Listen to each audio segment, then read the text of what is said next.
I found out my fiancé had another apartment 3 months before our wedding. Not an hotel room, not some office he used as an excuse to disappear. An actual apartment with furniture, with grocery, with another life. And the worst part is, I didn't find out because he slipped up. I found out because I was looking for a child. His name was Daniel, and for a long time, Daniel was the kind of man women pray for when they're tired of being disappointed. He was calm, consistent, financially stable, emotionally available, or at least that's what I thought. He called when he said he would, he remembered details, he made reservations, he talked about the future like it was something he had already decided I would be part of.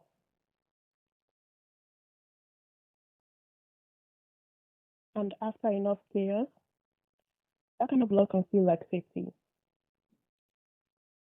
We had been together for a little over 2 years, engaged for several months. The wedding venue was booked. My dress had already been altered. My mother had started acting like he was the one getting married.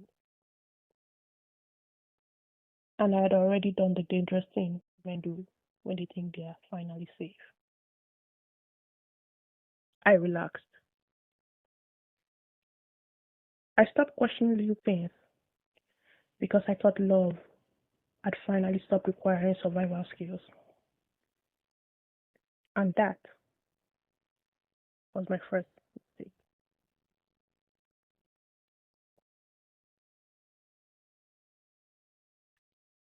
If I'm being honest, the signs were there. They always are. But when you love someone, or worse, when you've already built your future around them, your mind becomes very generous. Daniel had habits that didn't make sense, but never enough to start a fight over. He was weirdly protective of his keys. He took random calls outside. Sometimes he would disappear for 3 or 4 hours and come back with a story that sounded normal enough if you didn't have so much questions. He also had this thing where he always needed space after stressful work days. And because I wanted to be the kind of woman who wasn't clingy, wasn't difficult, wasn't suspicious, I let him have it. That's the thing nobody tells women enough. Sometimes we are not healing. Sometimes we are just becoming easier to deceive. And I had become very easy to deceive. The day I found out was painfully ordinary. A Tuesday, rainy, annoying, forgettable. I was at Daniel's place because I had left work early with a migraine. He was still at the office, or at least that's what he told me. My phone was dying and I couldn't find my charger in my bag. So I started looking through the drawer beside his bed. I wasn't snooping, at least not at first. I found receipts, old gum, a watch they never wore, and then I found a small ring of keys, tucked all the way in the back. 3 keys, no label. That would have meant nothing. But something about the way they were eating made my stomach tighten.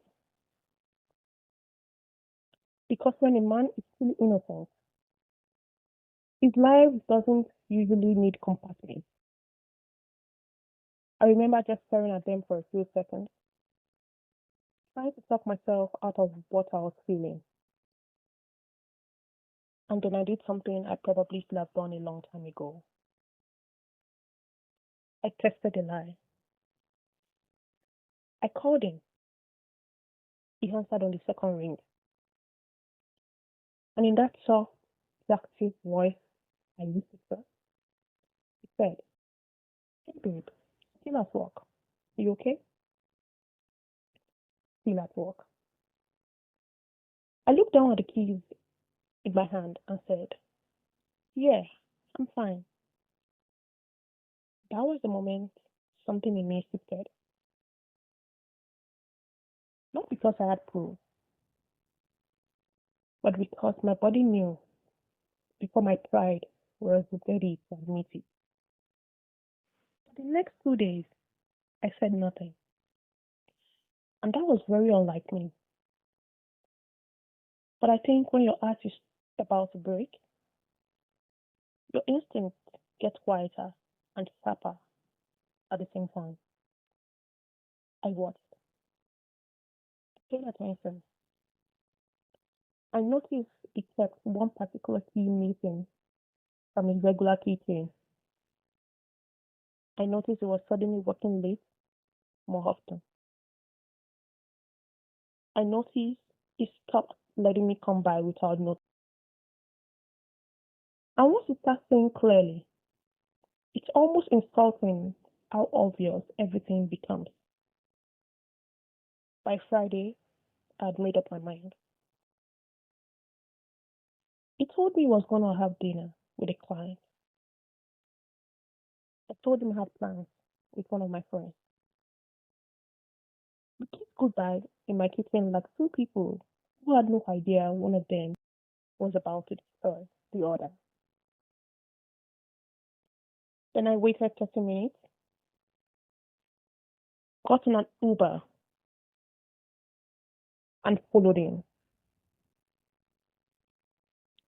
Not in some dramatic movie way, just quiet, cold, numb.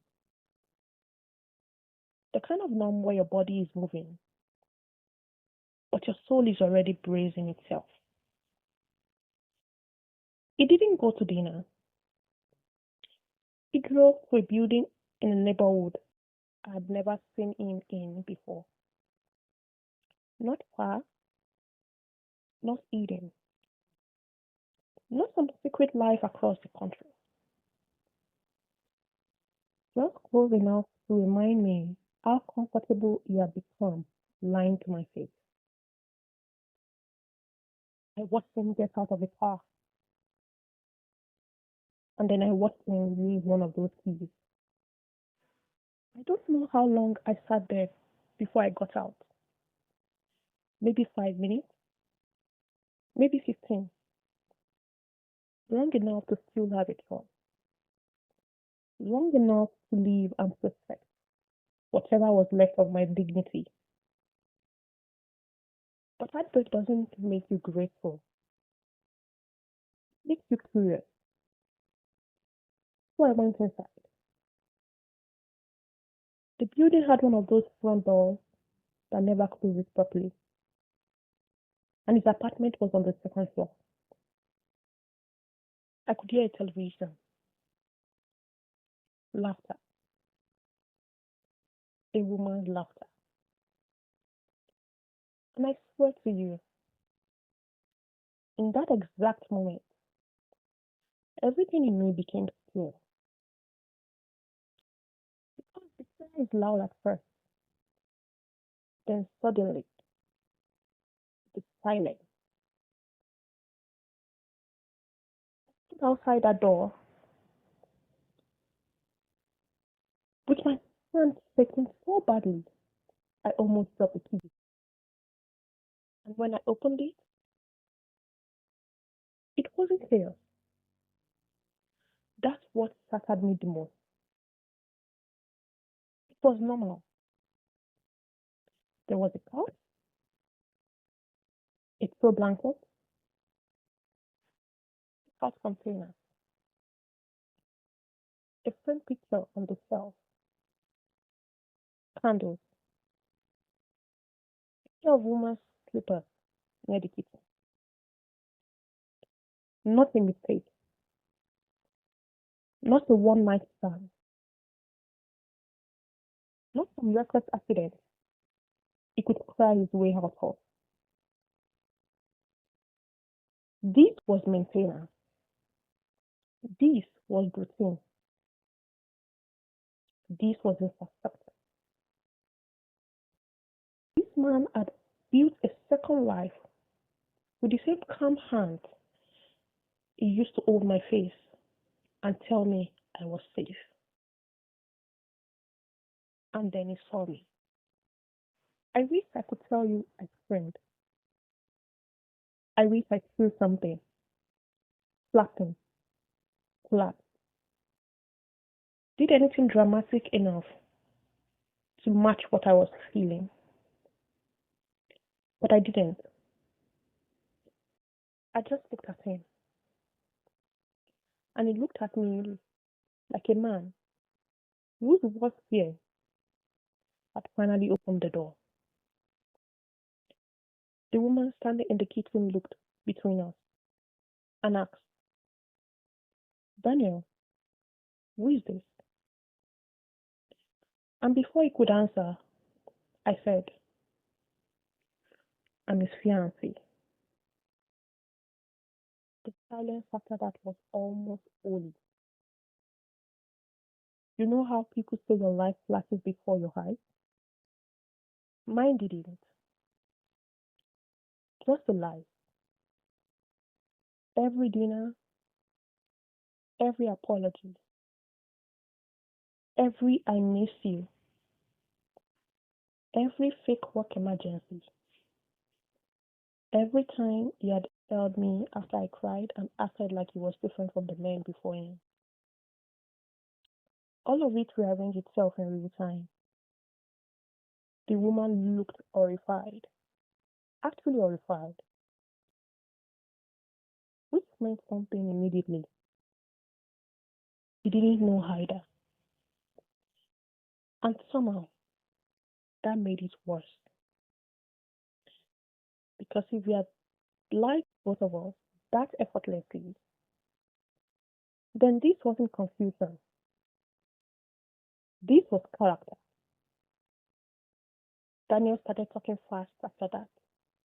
Too fast. Saying things like, it's not what it looks like. I can explain. Please just let me talk. And I remember thinking, men always want to explain after the truth has already introduced itself. Not before, after. I looked at him and said, how long? And he actually had the audacity to cry. Cry. As if yes could refund time. As if guilt was somehow noble because it arrived late. He said they had been seeing each other for almost a year. Almost a year. I'd been picking wedding flowers while this man was building a duplicate life. You know how evil that is? Not messy, not immature, not evil. But the apartment wasn't even the part that broke me the most. It was what he said next. He looked at me, really looked at me, and said, I was going to end it before the wedding. As if that was mercy. As if I was supposed to be grateful he planned to humiliate me on a slightly more convenient timeline. And that was the exact moment I stopped loving him. Not slowly, not vertically, not over time, immediately. Because there are some sentences the relationship cannot survive, and that was one of them. I took off my engagement ring right there in that apartment. Didn't throw it, didn't make a scene. I just placed it on the kitchen counter like a bill that no longer belonged to me. And then I left. No speech, no grammatical final words, no begging for the full story. Because once you find out someone has been living a second life, there is no explanation that makes the first one worth living. That part wasn't living in. It was living the version of my life I'd already started grieving in advance. The wedding, the apartment we were supposed to get, the honeymoon folder on my laptop, the stupid Pinterest board I'd spent hours on, the future I'd quietly built in my head every time he kissed my forehead and called me wife. People talk a lot about heartbreak, but not enough about humiliation. Not enough about what it feels like to realize someone made a fool out of you while you were loving them sincerely. That kind of pain is different. It's not just grief, it's grief with insult attached to it. And for a while, I kept asking myself the question women always ask after betrayal: how did I not know?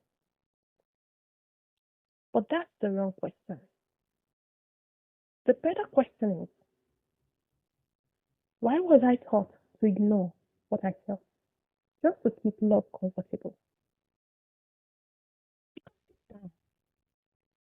I knew,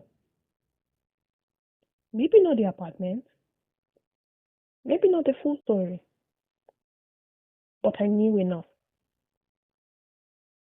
I just kept choosing peace over truth. And sometimes, peace is just denial in a prettier outfit. That was 3 years ago. He did try to come back. Of course he did. Men who build second lives always seem shocked when they lose access to the first one. But by then, I'd already learned something expensive. Some betrayals do not ruin you. They introduce you to the version of yourself that's never existed sooner. And if I'm being honest, finding that apartment was the worst thing that ever happened to me until it became the best. If this story felt too familiar or too close to something you survived quietly, you're probably exactly where you need to be. This is Private Voice Note by Catherine Hill, and some stories only make sense after the break.